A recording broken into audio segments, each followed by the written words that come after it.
ছাদ বাগানে এই যে এত ড্রাগনের গাছ করেছি, এটা কীভাবে করেছি বা এর কী পরিচর্যা করি সবই বলবো আজ আপনাদের সামনে এই ভিডিওতে। শুধুমাত্র ডাল কাটিং করেই আমি কিন্তু বসিয়েছি। নমস্কার বন্ধুরা, আমি বৈশাখী, আপনারা দেখছেন আমার চ্যানেল সবুজ আইনের পথে। বন্ধুরা, তখন ছিল ঠিক আষাঢ় মাস। আমি সেই সময় ড্রাগন গাছে কিছু পরিচর্যা করেছিলাম, বর্ষাটার ঠিক আগেই।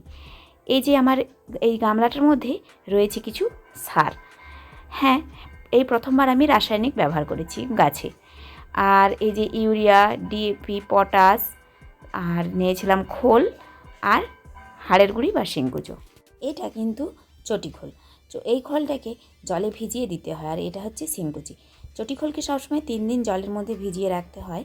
তারপর সেই জলটার সঙ্গে আরও 4 ভাগ জল মিশিয়ে, অর্থাৎ 1 ভাগ সেই খোল ভেজানো জল আর তার সম পরিমাণে 4 ভাগ মানে 4 ডবল সাদা জল নিতে হবে, নিয়ে মিশিয়ে সেই জলটা গাছের গোড়ায় দিতে হয়।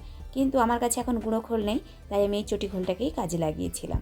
এই যে দেখুন শিংকুচি, এখানে প্রায় 1 কিলো শিংকুচি রয়েছে। আমি এই শিংকুচি আর খোল, ইউরিয়া, ডিএপি, পটাশ সবটাই একসঙ্গে মিশিয়ে নেব। কখনো পটাশটা দিয়ে ব্যবহার করিনি। ইউরিয়াটা তো গাছের বৃদ্ধির জন্য খুব ভালো, কিন্তু পটাশটা ফুল আসার সময় দেওয়া হয়। তবে যেহেতু এটা নিয়ে চলে এসেছিলো, তাই আমি এটা কিন্তু ব্যবহার করে নিচ্ছি। দেখুন কতটা শিংকুচি। এই শিংকুচিটাই কিন্তু গাছেদের জন্য খুব সুন্দর একটি জৈব সার। আপনারা এই শিংকুচি ব্যবহার করতে পারেন সমস্ত গাছের ক্ষেত্রে। ছাদ বাগানে যত গাছ লাগাবেন বা নিচের বাগানে যেখানেই গাছ লাগান না কেন, এই শিংকুচি ব্যবহার করলেই দারুণ কিন্তু কাজ দেয়। আর এই যে যদি অল্প পরিমাণে ইউরিয়া ব্যবহার করেন, তো এই ইউরিয়াতে তো গাছের বৃদ্ধি খুব ভালো হয়, এটা আমরা সকলেই জানি। তবে খুব বেশি ব্যবহার করবেন না। যদি খুব বেশি ব্যবহার করেন তাহলে কিন্তু আবার গাছগুলি নষ্ট হয়ে যাবে, অর্থাৎ পরে গাছগুলি আবার লাল হয়ে যায়। তাই অল্প পরিমাণে ব্যবহার করবেন না। আমি এখানে সবটা মিশিয়ে নিলেও আমি কিন্তু এত সার এই গাছে ব্যবহার করব না। আমার ছাদ বাগানে যত গাছ রয়েছে বা নিচে যত গাছ রয়েছে, সমস্ত গাছের ক্ষেত্রে এই এতটা সারই আমি ব্যবহার করব। দেখেছেন ইউরিয়াটা প্রায় 500, আর এই যে 500 খানেক খোল, এই যে চটি খোল, এটাকে কিন্তু গুঁড়ো করে নিতে হবে। গাছের জন্য উপযুক্ত খাবার কিন্তু খোল। হ্যাঁ বন্ধুরা, যে কোনো গাছের উপযুক্ত দারুণ একটি খাবার খোল। আপনারা খোল ব্যবহার করে দেখবেন প্রতিটি গাছ কিন্তু খুব ভালো বৃদ্ধি পায়। এই দেখুন হাতে করে কিন্তু খোলগুলো গুঁড়ো করা যাচ্ছে না, এটা খুবই শক্ত খোল। আর এই খোলগুলোকে কিন্তু জলে ভিজিয়ে দিলেই এগুলি নরম হয়ে যায়। এগুলো সর্ষের খোল। সর্ষেটা যে পেছাই করা হয়, দিয়ে তেল হয়, সেই তেলটা একদিকে চলে আসে মেশিনের, আরেকটি দিকে কিন্তু ওই খোলটা বেরোয়। তো ওই খোলটাকেই কিন্তু ভিজিয়ে সব রকম গাছে দেওয়া যায়। আরেকটি জিনিস আপনারা ব্যবহার করতে পারেন, সেটা হচ্ছে গোবর সার।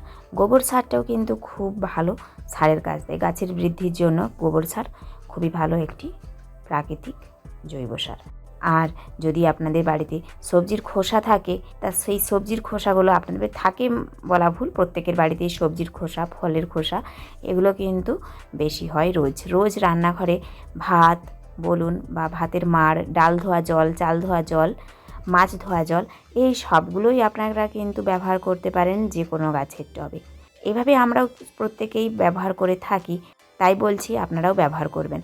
সবসময় সব জিনিসটা ভিডিওর মধ্যে তুলে ধরা সম্ভব হয় না, কারণ রান্না করার সময় সব জিনিসগুলো মানে কাজের ক্ষেত্রে গাছের গোড়ায় দিয়ে দিলাম, অতটা আর তখন তো আর ফোন নিয়ে যাওয়া যায় না, তাই আপনাদের সামনে তুলে ধরতে পারছি না। কিন্তু সবজির খোসাগুলো বা ফলের খোসাগুলো আমি রেখেছি, শেষে আপনাদের সামনে দেখাবো যে আমি সব কিছুই কিন্তু এই গাছের গোড়াতে দিই। দেখুন এই যে কথা বলতে বলতে খোলগুলো আমি পিষিয়ে নিলাম। যেহেতু এখানে কিছুই ছিল না, তাই ইঁটটা দিয়েই আমি কিন্তু পিষে নিলাম। আপনারা এইভাবে খোলগুলোকে গুঁড়ো করতে পারেন, বা বাজার থেকে কিন্তু গুঁড়ো খোল কিনতে পাওয়া যায়, সেই গুঁড়ো খোলটা কিনে নিয়ে আসতে পারেন। আমিও কিন্তু গুঁড়ো খোলটা ব্যবহার করি সবসময় গাছে। গুঁড়ো খোলটা ব্যবহার করলে গুঁড়ো খোলটা মাটির ওপর দিয়ে, মানে গাছের গোড়া থেকে টবের ধার বরাবর দিয়ে অল্প করে মাটি চাপা দিয়ে দেবেন, ব্যাস হয়ে যাবে। আর এই যে চটি খোলটা, এটা সবসময় ভিজিয়ে 3 দিন পচিয়ে দেবেন। আমাদের এখানে পানবরজে কিন্তু গুঁড়ো খোলটা ব্যবহার করা হয়।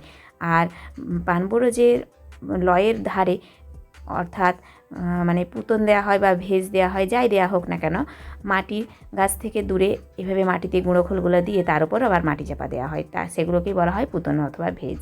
আমি দেখুন এই যে টবের ধার বরাবর প্রতিটি ড্রাগন গাছের ধারে অল্প অল্প করে দিয়ে দিচ্ছি। এভাবে আপনারা দিয়ে দেবেন। আর আমি কিন্তু ডিমের খোসাটাও এর মাঝে দিয়ে দিই। ডিমের খোলা, পেঁয়াজের খোলা, রসুনের খোলা কোনোটাই কিন্তু আমি বাইরে ফেলি না, সবই এই টবের মাঝেই ফেলে দিই। এই টবের মাঝে দিলে একটাই উপকার, ওগুলো পচবে, পচে গিয়ে আমার কিন্তু গাছগুলি খুব সুন্দর একটি জৈব সার পাবে।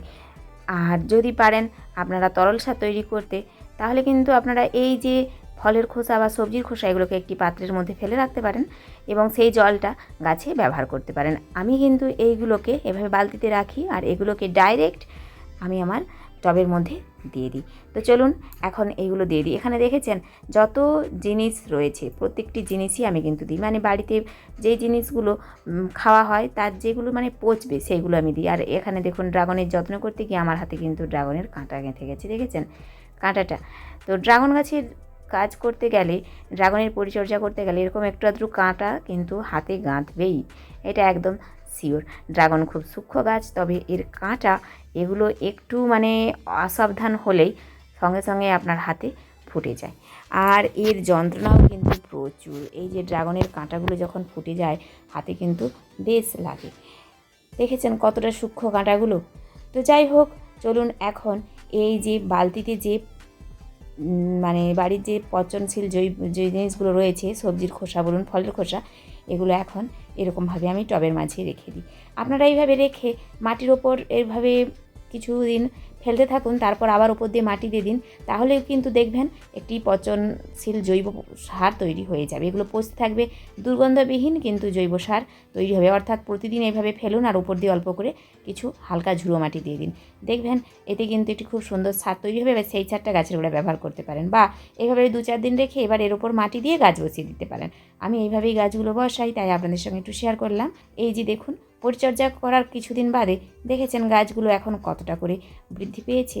সেই একই ড্রাগন গাছ দেখুন এখন কত সুন্দর হয়েছে। এর মাঝে আরেকটি কাজ করেছি আমি, এই যে গাছের ডগাগুলো, এগুলো কিন্তু প্রতিটিরই গাছের ডগা আমি কেটে দিয়েছি। তাই আপনাদের বলবো আপনারাও এই গাছের ডগাগুলো কেটে দিবেন, দেখবেন কয়েকদিন বাদে প্রচুর প্রচুর ডাল হয়েছে আপনার ড্রাগন গাছটিতে।